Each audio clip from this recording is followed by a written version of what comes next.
Hi everybody, welcome back to the In All Things Give Thanks Pillow Along. We are on week 4. Today we're going to make the filler blocks, the border and the flange, and then we'll assemble our pillow and we'll look at all the blocks and see if we can come up with some alternate layout ideas in case you want to make something other than a pillow. Let's have a look at everything we'll need today. My filler blocks are already cut and I cut these to the block by block size. In the instructions, there's a standard size and a block by block size. Anything that had this block by block size, I cut to that size. It's slightly larger and it allows us to do the quilting. On page 41 in the instructions is this great printout. It's the quilting design guide. This is going to be really helpful when we load our files for our filler blocks. I did put Fusible on the back of everything. I haven't cut the batting yet because I don't know how I'm going to lay them out in the hoop and I'm using scrap batting. For the borders and the flange, I cut mine a little bit different. It does give a block by block size, which is the larger size, but I cut them a little bit bigger. Here's the measurements I used. The reason I did this is I found when I do the border quilting files, it's always a really tight fit. I want to make sure I'm going to have enough fabric so that I'm not taping things right down on that tack down line. I'm using a fat quarter for F14, that's our border. I cut 2.5 inches instead of 2 inches wide, and then for length, see how it has 17 and 19? I just went the length of my fat quarter, which is 21.5 inches. That was easy enough. For the flange, which is F15, it says to cut them 3 inches wide. I cut them 3.5 inches wide. And this top one here, instead of 19 long, I went 21 long. And instead of 23 long, I went 25 long. We'll see how that works out. I think that's going to make it easier to work with the quilting files. I also have my backing fabrics ready to go. One of them's short. It says to cut 2 pieces 13.5 by 22.5. I thought I had enough, but one of my pieces is 13 instead of 13.5.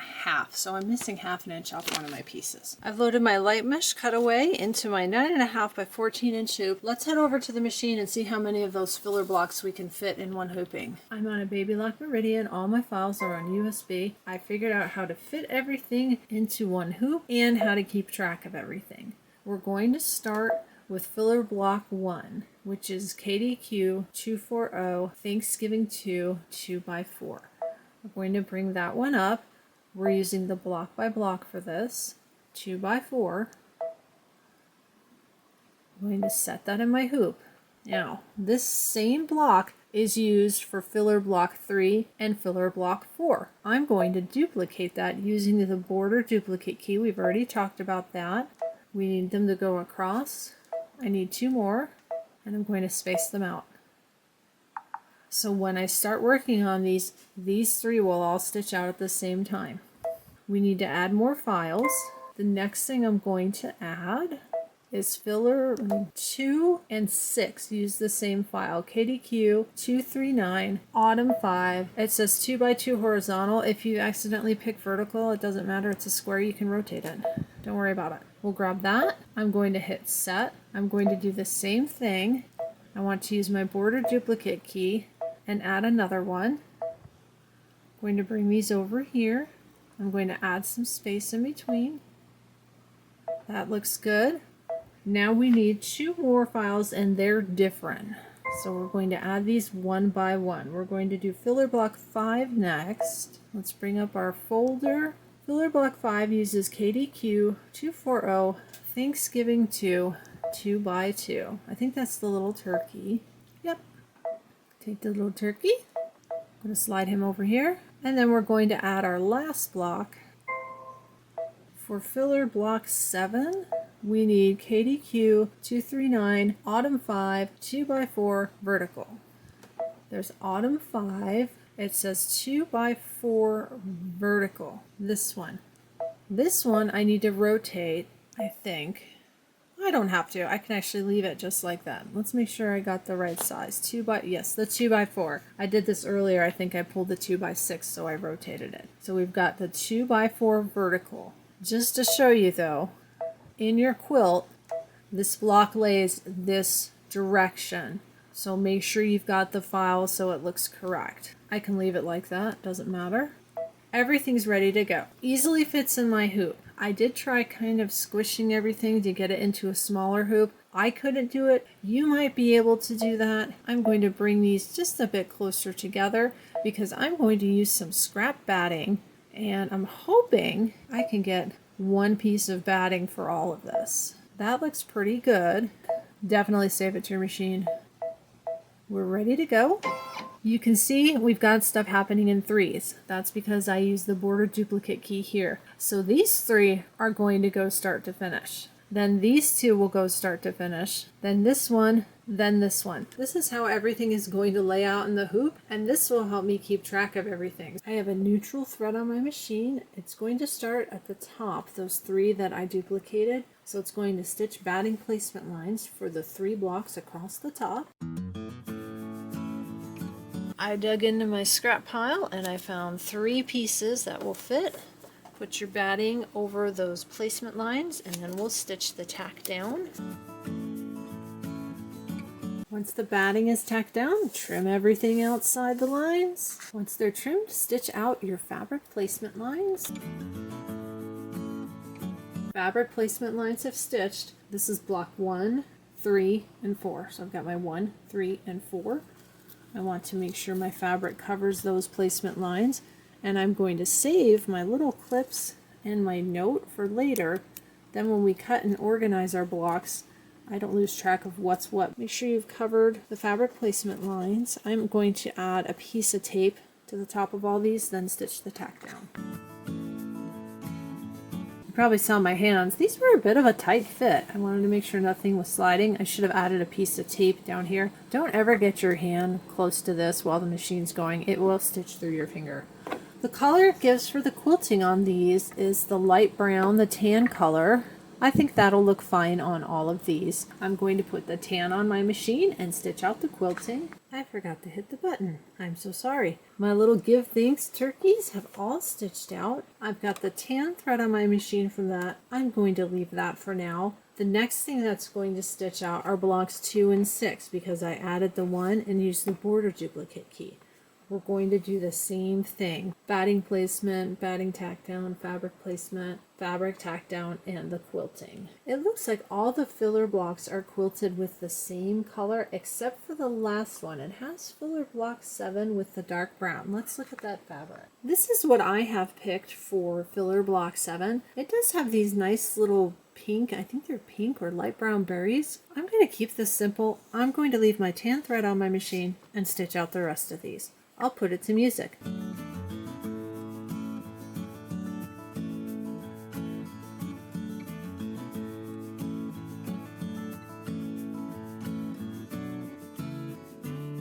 I did a horrible job placing this block. Here's the trim line right here. Rather than pick all this out and shift it over, it really doesn't matter because when I trim it, I'm going to trim right here. Anyway, I have more than a 1/4 inch for my seam allowance. I can actually flatten it a little bit. I'm going to put a little piece of tape on it to make sure it doesn't get caught when it does the quilting, and I'm not going to worry about it. These are all done. I'm going to take the tape off and get this out of my hoop. And I'm going to grab my sticky note to make sure that I remember to mark everything before I cut everything. Set this aside. Let's start working on our borders. We're going to work on the F14 borders. I cut mine longer. I talked about that at the beginning. So I have 21.5 inches of fabric that I want to quilt. That's going to help me select my file. The hoop I'll be using is 14 inches long, and we need to do a total of 4 borders. I'm going to see if I can get all 4 across. I think I can, because the quilting file we're going to use right here is this KDQ 241 border Thanksgiving 1 inch. So I should easily be able to fit 4 across, and then I have to decide on the length. Let's bring up that file. Let's find that quilting file, KDQ 241 border Thanksgiving 1 inch. Here's the KDQ 241 border Thanksgiving 1, block by block. I know I need more than one hooping for this because my hoop is only 14 inches long. I've got a 10 inch and a 12 inch. I have 21.5 inches of fabric, but if you cut according to the instructions, the 2 longest pieces are 19 inches. So you would need at least 2 of the 10s. But see how that's only 9.45 inches long? I'm going to go with the bigger file. I'd rather have it quilt off my fabric and have a little extra. So I'm going to use the 1 by 12 inches. Let's set that one. And I'm going to need 4. We'll move it over. I want to do them all at the same time. Got that border duplicate key. There's 4. Spread them out. And then I'll have to do 2 runs. I'm going to save this to my machine. If you've never done their borders, these are done block by block, just like we do with the filler blocks. Let's stitch out our batting placement lines. Next, we're going to place our batting. Just needs to cover your placement line, and we will piece our borders together end to end. I'll show you how to do that in case you've never done the borders before. Once you've got the right size batting, just like a quilt block, place it over that batting placement line, tape it, and stitch the tack down. You need to trim away everything outside the line. These are all trimmed. I went ahead and put my red thread on the machine because I want the next step to be visible on camera. We're going to stitch out the fabric placement line. Now I'm going to measure it. Here we go.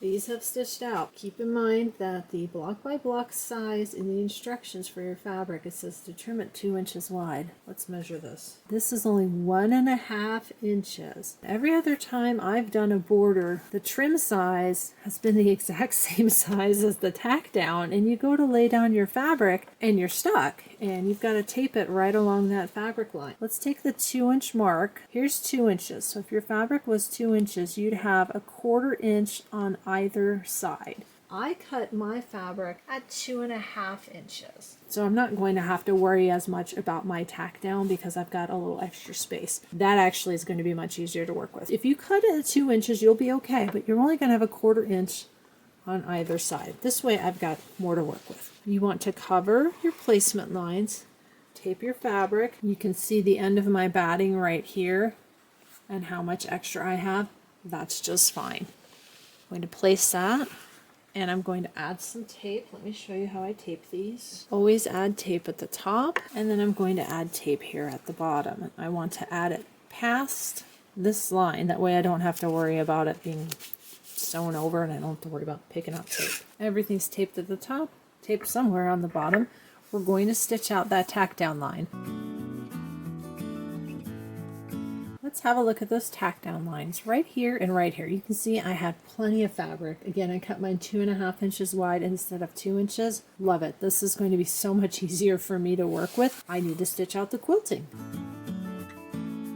I'm stopping here. Let me show you something. Here's my quilting. Now I picked red. Boy, does it blend in. You can't see it at all. I'm going to stitch with the tan. I want this to be visible. It says thankful, grateful. It's got a little acorn, a leaf, and an apple. You can just stitch over that first part. So I'm going to back that up. Let me show you how to do that if you've never done that. On your machine, you'll have a needle minus plus. I'm just going to hit the up. It takes me right back. I'm going to put this on my machine and start over. This part has already stitched out. I'm not picking it out. I'm just going to stitch over it. Here we go. The first part of our borders are done. That looks great with the light colored thread. You can actually see everything. I'm over at the cutting table. If you've never done borders before, we're going to walk through it with these. You want to go ahead and get this out of your hoop. If you've got any tape, you can take the tape off. You can reuse it. We're going to separate these. Before I separate them this way, I actually want to cut off the bottom piece. This is a good size piece of stabilizer. I can use that again in another project. If you're not cutting your fabric at this time, we're just getting rid of the extra stabilizer. So don't cut your fabric. I can do the same at the top. I've got a nice size piece of stabilizer here that I can save. Now I want to separate the strips. Don't trim your fabric yet. All you want to do is separate the strips. Once you have these separated, set them aside. We're going to use them in a little bit. You want to hoop a new piece of stabilizer, and we're going to go over to the machine. We're back at the machine. We're going to do batting placement, batting tack down, trim the batting, and fabric placement. And then we're going to take this over to the table, and I'll show you how to connect your border strips.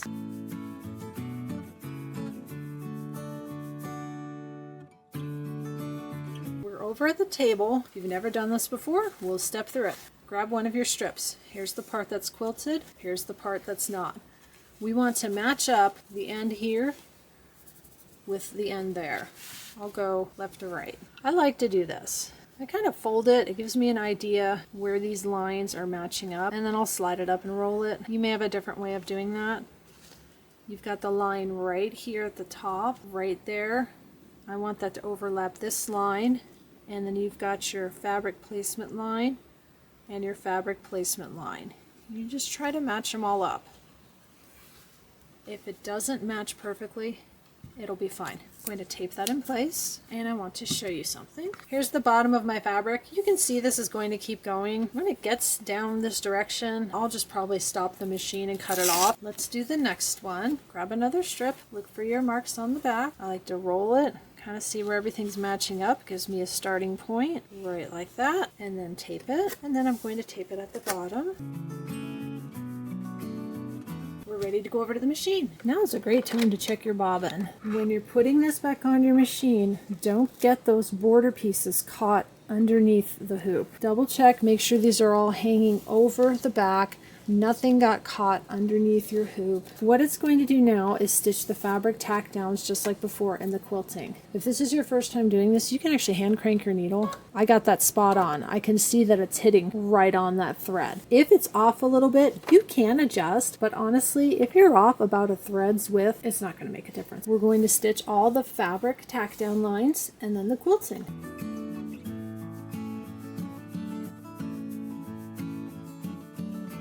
I'm all done with these borders. You probably saw my hand there. I made sure it was on camera. All I did was stop it when it got to the edge of my fabric, cut the thread, went to my screen and advanced it until it moved to the top of the next border strip. Take your hoop off your machine, separate your strips just like before, and set them aside. We'll do all the trimming at the end. We're going to move on to the flange. We're going to work on the flange, which is essentially an outer border, and then how we sew it together at the end gives it that flange look on the pillow. We need to get ADQ 2 or 1, border Thanksgiving 1, 2 inches. Now when I look at how I cut my border strips, the instructions have us cutting them 19 inches and 23 inches. I cut them 21 and 25. I'll pretend that 25 is 24. I'm going to use the 12-inch length again. I did try duplicating these in the hoop. I can do 3 at a time. Then I've got one oddball hooping that I need to do. So instead of that, I'm going to do 2 at a time. We'll go ahead and hit edit, the border duplicate key, add it to the side, and then we'll spread them out. Give myself extra room because I know that I cut my batting and my fabric extra wide. That looks good, and save that to my machine.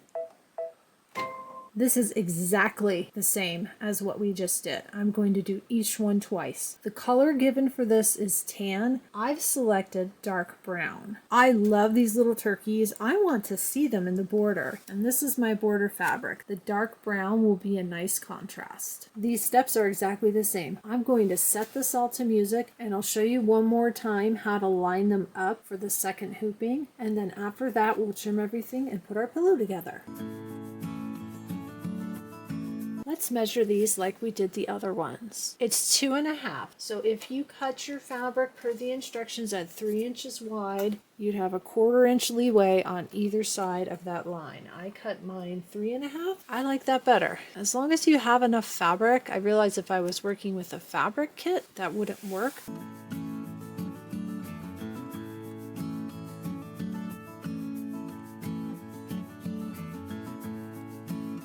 Let's match these up. This might be easier to see because they're bigger. Looking at the top lines, got my turkeys, the part that hasn't quilted. I'm going to flip it to the back, kind of look where these lines are going to match up right there. Tape, tape, and remember I'm using a 12-inch long file and I have a 21-inch piece of fabric. You can see there's leftover just like before. Tape the bottom.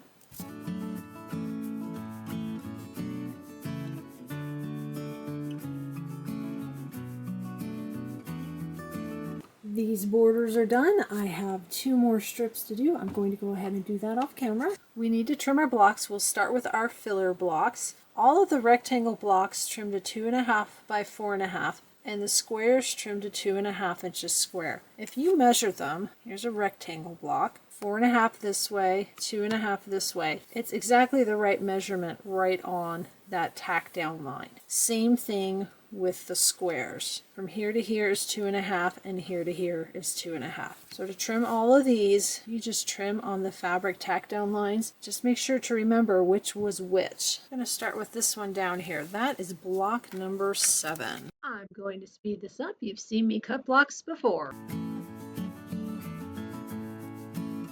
And this side's a little short because my fabric was a little short, but I can see the stabilizer. Good to go. I need to trim the rest. These are all trimmed. I'm going to set them in their bag so they don't get separated. I don't lose their little numbers. We're on page 39. It says borders and flange. It gives the standard size. It talks about after quilting, trim everything to the standard size. Our borders are going to be 1.5 inches wide. I'm only concerned with the width right now. Let's measure this. You can see the white line there and there.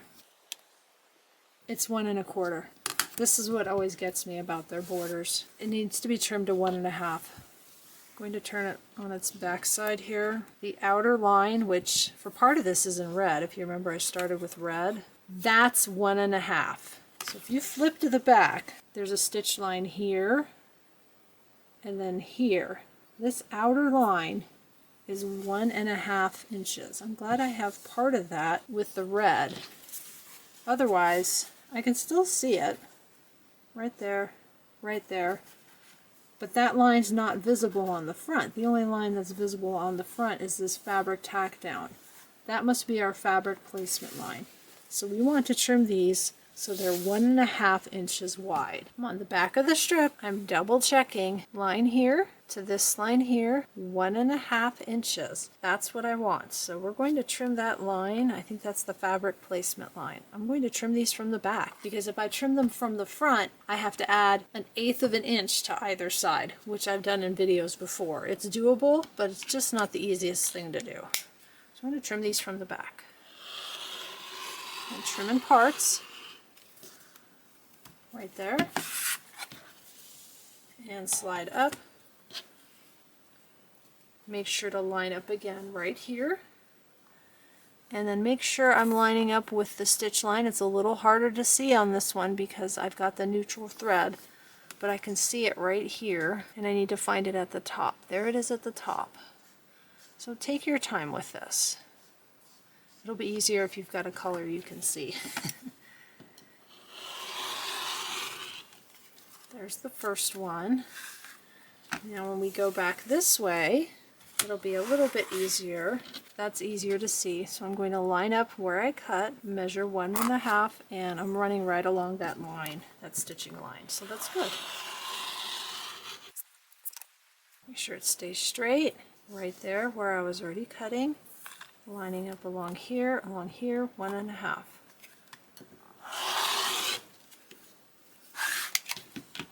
There's that.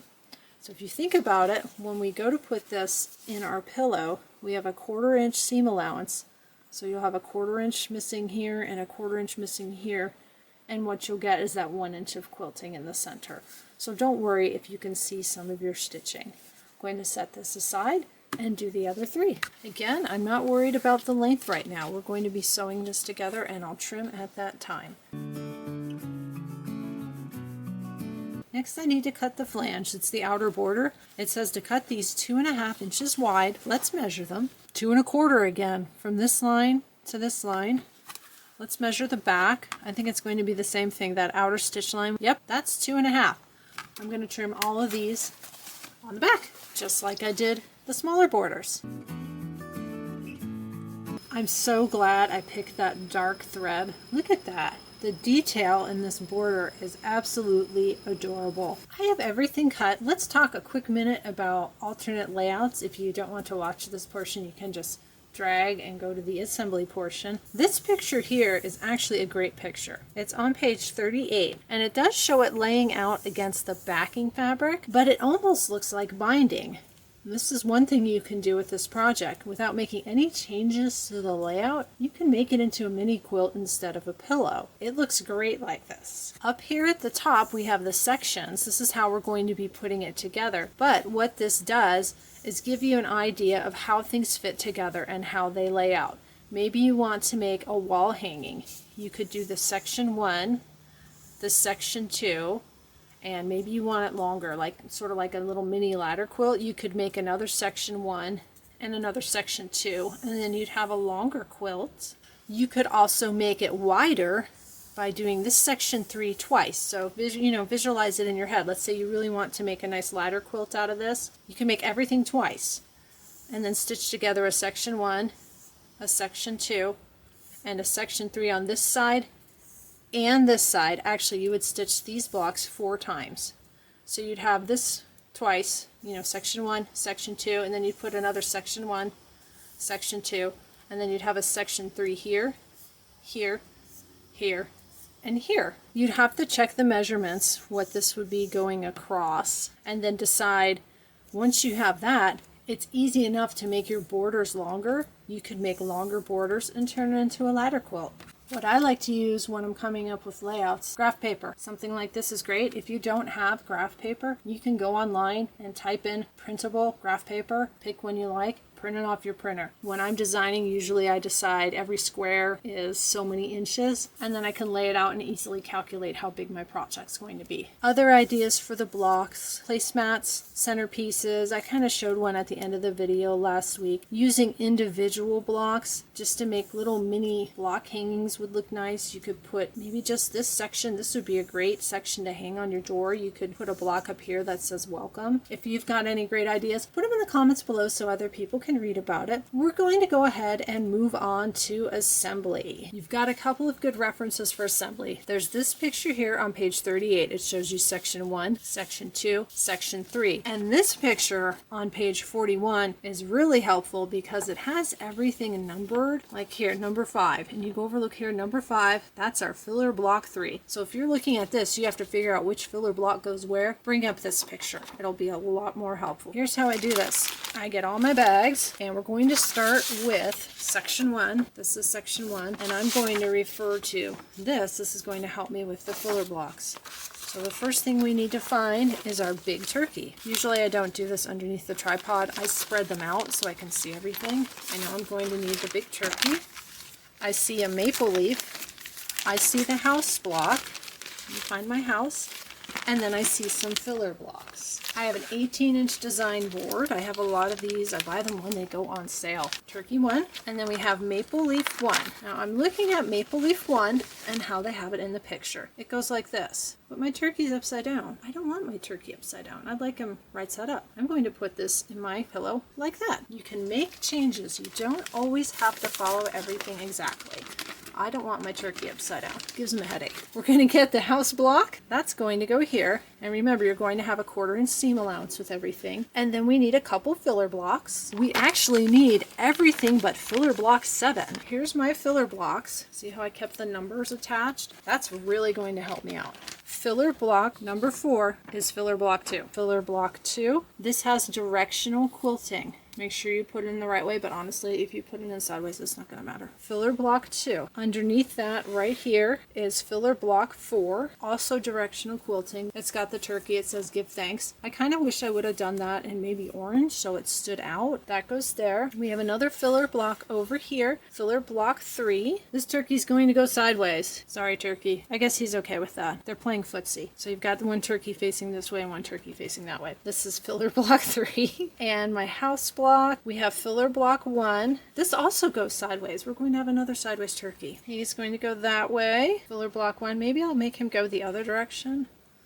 Then he kind of looks like he's turning his back on his friend. Let's go that way. Filler block 1. We need our other maple leaf. Maple leaf 2 has directional quilting. I'm going to keep it like this. That looks like it matches the picture. There's maple leaf 2. Filler block 5 and 6. Filler block 5, which is a turkey, which I should have done in a different color so you could see it was a turkey. And filler block 6, directional quilting. There we go, acorn like that. Let's talk about how to stitch this together. I'm going to sew off camera. It's boring to watch me sew. I'm going to start with the turkey and this filler block and stitch those together. Then I'm going to work on this section. These two, then this, then this. So then you'll have a little piece here. These three all go together, 1, 2, 3, and then they'll stitch to the house. This will get stitched to that and then attach that to the top. Let's look at section 2. We're going to use filler block 7, the last filler block that's left, the small turkey, and one of the star blocks. It says this is star 2. This has like the white top and bottom, and this has the white left to right. You have your little turkey, filler block 7. You'll stitch those together. And then this says star number 2. Here's my white top and bottom.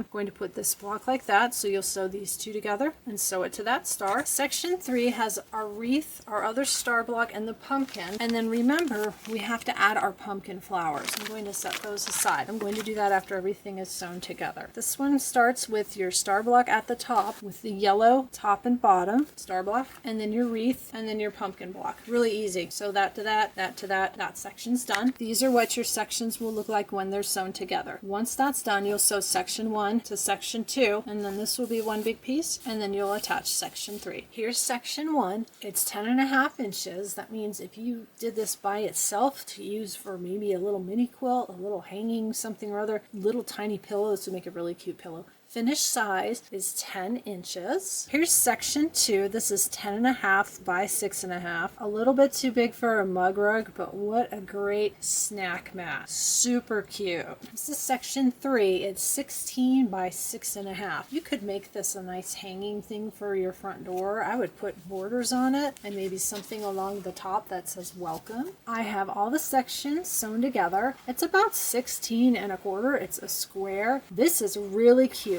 If you made this 3 times and stitched it top to bottom and then put binding, borders would be optional, this would make a great ladder quilt. Now we have to work on our borders. We're going to work on the inner borders. I cut all of mine the same length because of the fabric that I was using. If you have short and long, you want to grab the 2 shorter pieces first. They're going to attach to the sides. With this quilting, think about how you want to attach it because it is directional. I'm going to have the words facing in on all sides. Here's the end. It says full, and then it starts again with grateful, thankful, grateful. I think those 3 words will all fit. They will. I can start right here, right before, I think it's a little pumpkin, and I'll get the word grateful, thankful, and grateful, and then I've got a little here extra at the end. I'm definitely going to want to pin that. Let's flip it. I'm going to clip that on. I'll sew on both side borders, 1/4 inch seam. I'll press it out toward the border, and I'll show you what that looks like. Here's my borders. That came out great. When I sew 1/4 inch, I'll still be able to see the pumpkin there, and 1/4 inch here.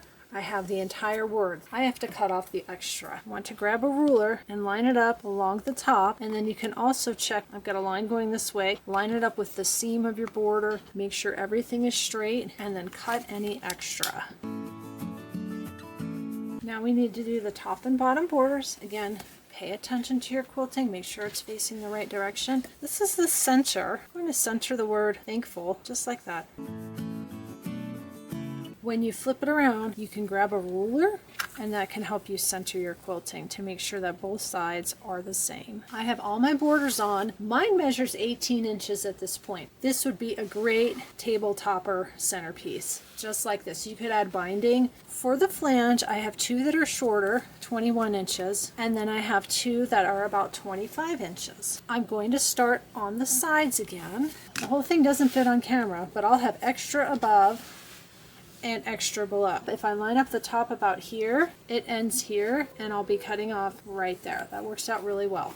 So you'll do these on the side, same procedure. Line them up how you like it, clip it, 1/4 inch seam, press it out. I'll go ahead and do all 4 and then bring this back. Here it is with the outside border sewn on. It's about 22 inches square. Too big to see on the table. Look at the detail. See how nice that is with the dark thread?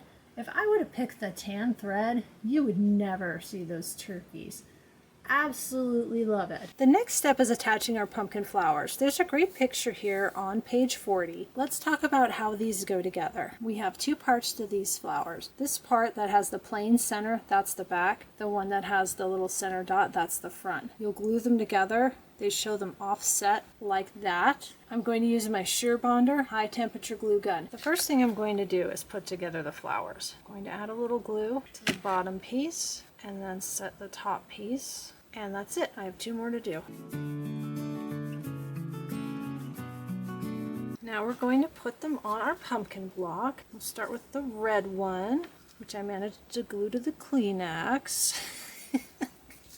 We're going to put that one right there. I'm going to add glue to the top of the stem. One thing about glue guns is I always get glue strings. At least they're easy to pull off. Here's a glue string. And then the other stem has the beige one on top. I glued that to the Kleenex too. Oh well, it's okay if it has Kleenex stuck to the back. Nobody's ever going to see it. I may need to go back and add more glue. We'll see. We'll find out if they fall off while we're filming, then I didn't use enough glue. And the green one goes down here. Sort of covers up this little red pumpkin a little bit, but it doesn't infringe on the border. I'm going to put the glue on the back of the green one and then set the green one down. Just like that. And then those can set while we work on our backing. You have two pieces of back fabric. You've got a shorter edge and a longer edge. What you want to do on the longer edge is fold it over. It says 1/4 inch. Take it to your iron, press that really well, and then you'll go to your sewing machine and you'll add a top stitch. That'll anchor that in place. Here's what that looks like. One of these is really wavy and crooked. I did a terrible job pressing it, but it's the back of a pillow. Who cares? Not me. So they're both folded over, pressed, and top stitched. If you look on page 40, there's a diagram how it tells you to place the fabrics. It talks about placing the upper and the lower. So your seam where you'll be putting your pillow in will be across. Like this would be the top of the pillow and the bottom of the pillow, and here's the seam. I don't place mine like that. I've always done them with the seam running up and down. It doesn't matter. Whichever way you want to place this, you can place this. Let me show you how to set this up. Here's your pillow. Grab one of your backing fabrics. It's going to go right sides together. Like I mentioned, I always do mine this way. So the pillow goes in this way. They're showing this first and then the top overlapping the bottom. It doesn't matter, however you want to do this. I always do it this way. That's how I'm used to doing this. So I'm going to place one piece like that. I'm going to go around and add clips. Here's my first clip. I want to show you something. As I go down and I smooth this down, do you see that?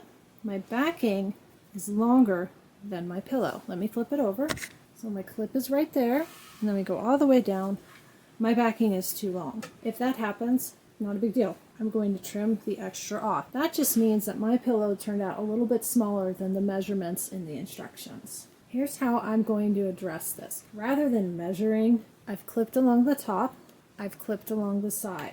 I'm going to sew the top, I'm going to sew the side, and then I'll line up my ruler, and I'll trim off the extra, and then I'll sew the bottom piece. Some people like to pin both pieces at once. I found that I have better success doing one piece at a time. I'm back at the cutting table. I sewed the top, I sewed the side. Here's the bottom. See how it has that extra? I just need to get a ruler and cut that off.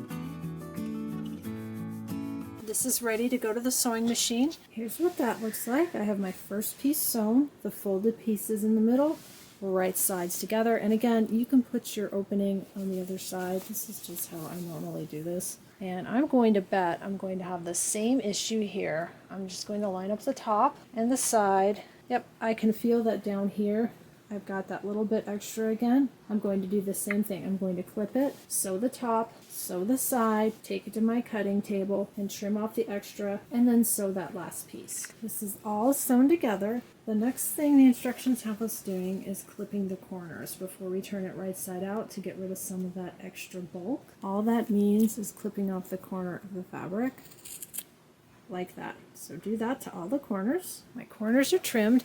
You want to turn your pillow right side out, and then we're going to press it and we'll make the flange. I have this clover point turner, good for poking out corners. You can do this to all the corners. I've got everything as poked out as it's gonna get.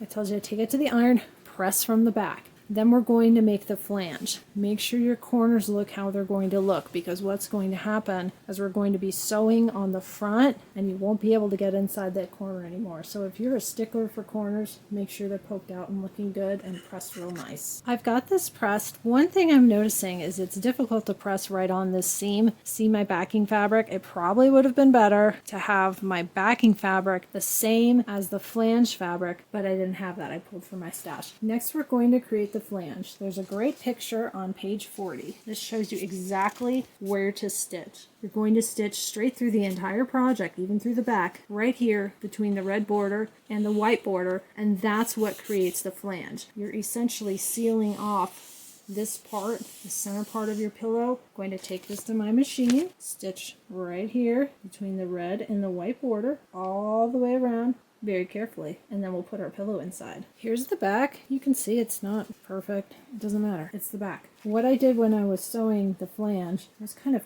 pulling this a little bit to help bring the backing fabric around so you wouldn't see as much from the front. It did help. Let's flip it over and have a look, and then we'll put in our pillow insert. Ta-da! Isn't that cute? Let's get our pillow form. I have this really big, squishy 18-inch pillow form. I'll link that below.